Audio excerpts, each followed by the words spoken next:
Hello and welcome to Firstpost Live, where we bring you the day's top 4 stories from across the world. I am Gushin Galan, live from the Firstpost studios. Let's begin with the headlines. Yemen presidential declares a 90-day emergency, cancels the security pact with the UAE and orders 72-hour air, sea and land blockade after Abu Dhabi-backed separatists seize territory. Iranian President Masoud Pezeshkian urges his government to heed protesters' demands as Tehran shopkeepers shut stores for second day over massive currency slumps. Myanmar's junta accuses rebels of launching malicious and brutal attacks on the day and eve of military-run elections, wounding civilians with drones and rockets. South Korean President Lee Jae-myung will visit China from January 4th to 7th at Xi Jinping's invitation, seeking a reset in ties after years of strained relations. And the US military says it has killed 2 men in a strike on an alleged drug boat in the Pacific after President Trump signaled the first land strike in Venezuela, claiming to have destroyed a docking area.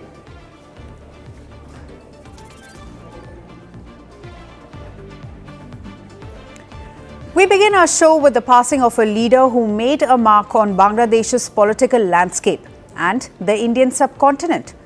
Former Bangladesh Prime Minister Khaleda Zia, the country's first woman to hold the top office, has died at the age of 80. Her death closes a pivotal chapter in Bangladesh's political history, one that shaped the nation's destiny for decades. Zia, who was a 3-time Prime Minister and a long-time leader of the Bangladesh Nationalist Party or the BNP, passed away earlier today in Dhaka after a prolonged illness. Post her death, a 3-day state mourning has been announced. Zia leaves behind a political legacy and a party now led by her son Tariq Rahman, who returned to Bangladesh after 17 years in exile. Despite years of ill health, Khaleda Zia had remained a central figure in Bangladesh. Recently as November, she had vowed to campaign for the February 2026 elections, the first national vote since the mass uprising that toppled her longtime rival Sheikh Hasina last year. Condolences have poured in from across the region. India's Prime Minister Narendra Modi hoped Zia's vision would guide the India-Bangladesh partnership. Pakistan's Prime Minister called her a committed regional leader, while China expressed support for the BNP.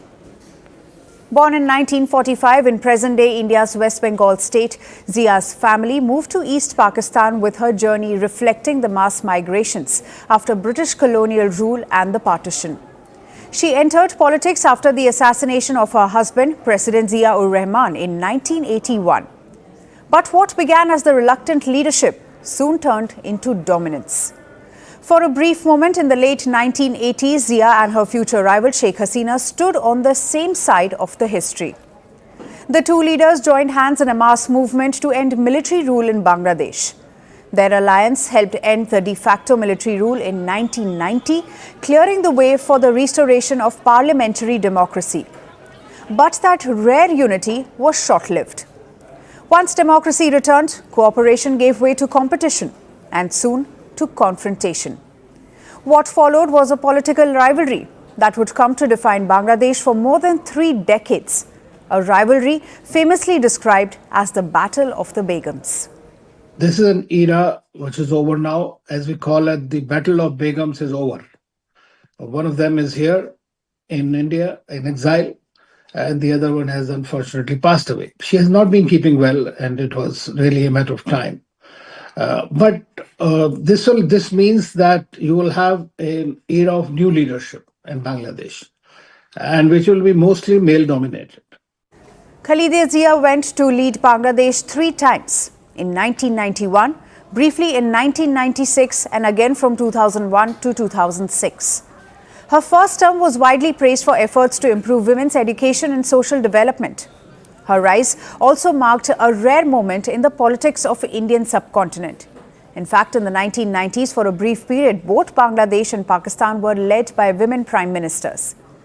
Khaleda Zia in Dhaka and Benazir Bhutto in Islamabad. A striking break from tradition in a region long dominated by male political leaders. From New Delhi's perspective, Khaleda Zia's tenure was marked by caution and complexity. Her BNP governments often adopted a more nationalist and India-skeptical posture, particularly on issues such as water sharing, border management and security cooperation. During her time, she tried to promote the South Asian relationship, especially with India, Pakistan, and other South Asian countries, so that she can have the relation with the mutual respect. Her later years were far more difficult. In 2018, Khaleda Zia was jailed on corruption charges under Sheikh Hasina's government.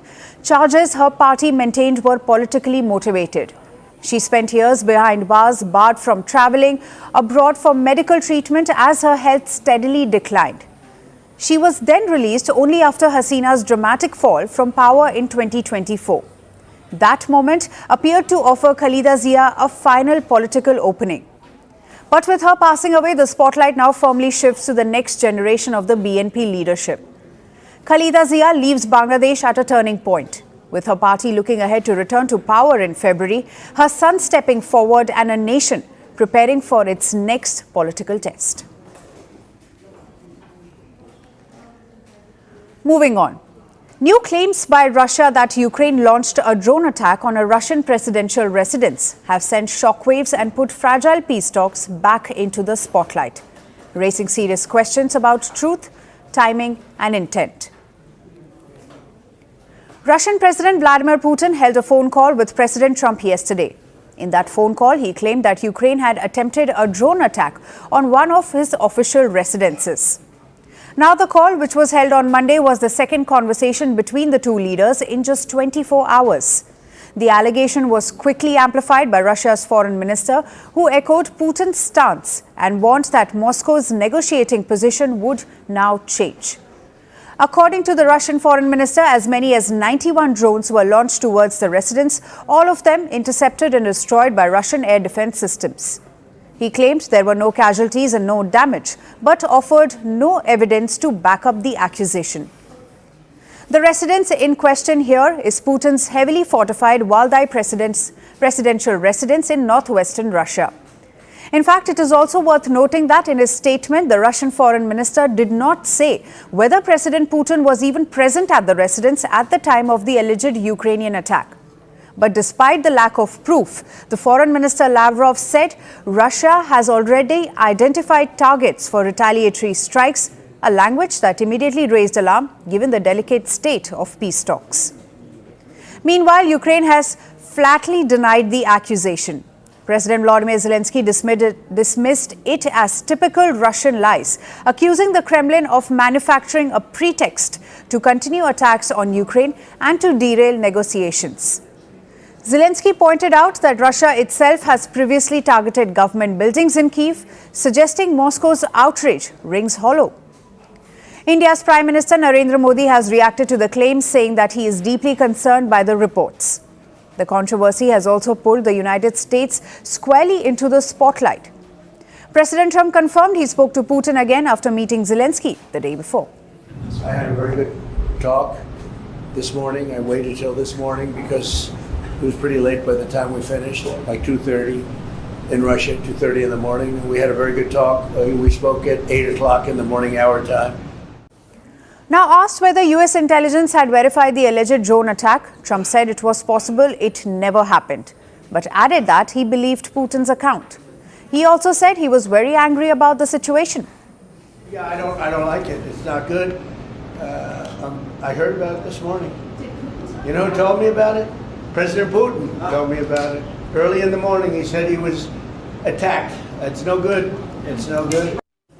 This alleged drone incident, if confirmed, would mark a significant escalation at a moment when diplomacy is hanging by a thread. Just a day earlier, Trump and Zelensky met at the US president's Florida residence.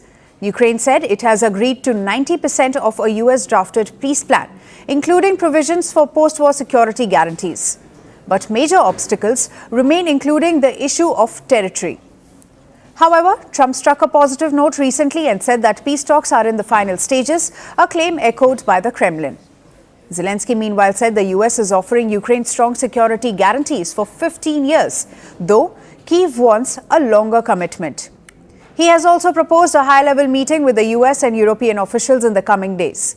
If the allegation proves false, it risks poisoning talks that were already fragile. And if it proves true, it could redraw the limits of restraint on both sides. Either way, this latest claim has injected fresh uncertainty into process meant to end a war, reminding the world that peace in Ukraine is still closer to a question mark than a full stop.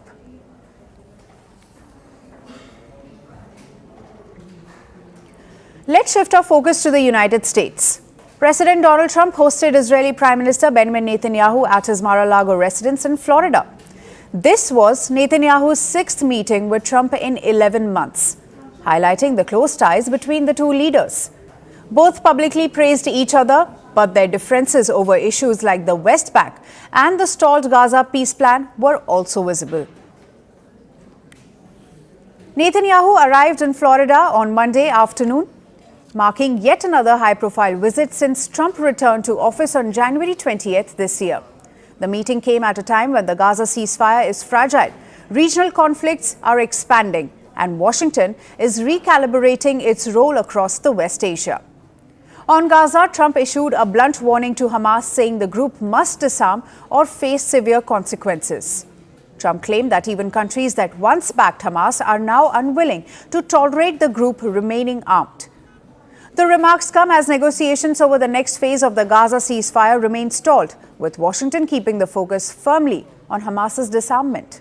Well, we talked about Hamas and we talked about disarmament, and they're going to be given a very short period of time to disarm, and we'll see how that works out. Steve Witkoff and Jared Kushner will be in charge of that from our side, but if they don't disarm, as they agreed to do, they agreed to it, and then they'll be held to pay for them. And we don't want that. We're not looking for that. But they have to disarm within a fairly short period of time. Iran emerged as a key area of alignment. Trump signaled support for renewed military action if Tehran revives its military or nuclear programs. Following Trump's remarks, a senior advisor to Iran's supreme leader warned that any aggression against Iran would trigger an immediate and harsh response. Israel has long maintained a hardline position on Iran's nuclear ambitions, a stance that broadly mirrors Trump's remarks. Don't forget, we made the plan possible by taking out Iran. And speaking of Iran, I hope they're not trying to build up again, because if they are, we're going to have no choice but very quickly to eradicate that buildup. So I hope Iran is not trying to build up, as I've been reading that they're building up weapons and other things. And if they are, they're not using the sites that we obliterated, but they're using possibly different sites. Beyond Gaza and Iran, the discussions widened to Syria, where differences surfaced. Trump said the two sides had an understanding on Syria, while also speaking about engaging the country's new leadership following the ouster of Bashar al-Assad, signaling openness to a shifting regional equation. Netanyahu, however, struck a cautious note, stressing border security and Israel's concerns over militant activity. And despite Trump's claim of an understanding, Syria remained an area where the two leaders did not fully align.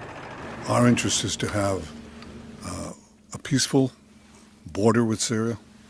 Our interest is to have, and we openly say it, we want to make sure that the border area right next to our border is safe. We don't have terrorists, we don't have attacks, and we also want to secure our Druze friends. And by the way, differences also surfaced over the West Bank. Trump admitted the two sides are not fully aligned without detailing the dispute, while Netanyahu too avoided specifics. Well, we have had a discussion, big discussion, for a long time on the West Bank, and I wouldn't say we agree on the West Bank 100%, but we will come to a conclusion on the West Bank. Another flashpoint was the issue of a potential pardon for Netanyahu. Trump claimed that Israel's President Isaac Herzog had indicated a pardon was forthcoming. However, Herzog's office swiftly pushed back, stating that no such discussion had taken place with Trump and rejecting the suggestion outright. Netanyahu, who is Israel's first sitting prime minister to face criminal charges, continues to deny allegations of bribery, fraud and breach of trust stemming from his 2019 indictment. Despite reports of tension in recent months, the meeting ended on a note of public warmth. Trump hailed Netanyahu as a hero, praising his leadership, while Netanyahu announced that Trump would receive Israel's prestigious national prize, making him the first non-Israeli to be honored with the award. The display of mutual admiration underscored a familiar pattern. Even when disagreements surface, the US-Israel partnership endures driven by shared interests, strong rhetoric, and carefully staged political bromance. And now our final story. Move over 9-figure clubs. Beyonce has officially entered the Billionaire building. According to Forbes, the Grammy-dominating stadium-conquering global icon is now worth $1 billion. This makes her the 5th musician ever to join the ultra-exclusive club, alongside husband Jay-Z, Taylor Swift, Rihanna and Bruce Springsteen. The milestone comes on the back of Beyonce's Cowboy Carter era. The tour galloped past $400 million in ticket sales, added another $50 million in merchandise, and became the highest-grossing music tour of 2025. The tour employed 350 crew members, rolled across continents with 100 semi-trucks, and required 8 Boeing 747 cargo planes to move the show from city to city. And while Beyonce does have her fingers in several lucrative pies, from sacred hair care to Sir Davis whiskey and her Ivy Park fashion ventures, Forbes says that the bulk of her wealth still comes from what she does best: music. Touring catalogs, films and total creative control through her company Parkwood Entertainment, which she founded back in 2010, aims to keep her artistry firmly in-house. Cowboy Carter, released in 2024, wasn't just a commercial juggernaut, it was a cultural statement. The album, which spotlighted the black roots of country music, earned widespread critical acclaim and finally won Beyonce her first ever Album of the Year Grammy. A moment fans had been manifesting for over a decade. Beyond the stage, Beyonce also cashed in big on spectacle. Her Christmas Day NFL halftime show, dubbed the Beyonce Bowl, reportedly earned her $50 million, while a series of Levi's commercials added another $10 million. Of course, this billionaire status feels like a surprise and more like a delayed formality. Beyonce already holds the record as the most awarded and most nominated artist in Grammy history. And her career arc from Destiny's Child to global solo dominance has been one long masterclass in longevity, reinvention and precision. Beyonce and Jay-Z boast a property portfolio that could rival a luxury developer's brochure. According to reports, the power couple snapped up a jaw-dropping Malibu mansion in 2023 for a whopping $200 million. They also own an $88 million estate in Bel Air that is part of an estimated $300 million real estate collection that stretches from New Orleans to swanky New York penthouses. Because when it comes to indulgence, Beyonce doesn't do subtle. Reports say she owns a $28 million Rolls-Royce boat tail, while her garage reads like a greatest hits list of elite automobiles. The collection reportedly includes cars like Maybach Accelerio, Ferrari 458 Italia, Lamborghini Huracan, and 1959 Rolls-Royce Silver Cloud 2. In a world with more than 3,000 billionaires, Beyonce's entry feels distinctly on-brand, earned not through tech algorithms or inherited fortunes, but through decades of work, control, and flawless execution. Queen Bee didn't just cross the billion-dollar line. She danced across it and somehow made it look effortless. That's all for today. Thank you for joining us. I am Gushingal and we'll see you right back here at the same time. Until then, stay informed and stay tuned to Firstpost.